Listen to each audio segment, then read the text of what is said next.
For a confidence level of 95% with a sample size of 29, find the critical t-value. Because this is the t-value, we know we're working with estimating a population mean or confidence interval for means. So the first step you're going to do using the Master Excel workbook is to go to the resources and download the latest version of the Master Excel workbook.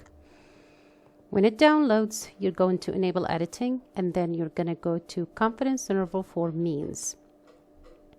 From there, you're going to change two things, the sample size and the level of confidence. In that particular question, the level of confidence is 95 and the sample size is 29.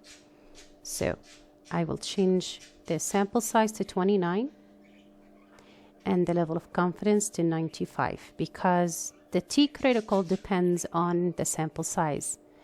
This number right here is going to be your t-critical. I will copy and go ahead and paste it. In the other video attached, I show you how to do it by hand if you're interested in doing it by hand and using Excel, of course, but the process is not going to be automated. I hope this video helped you, and I will see you in a different one.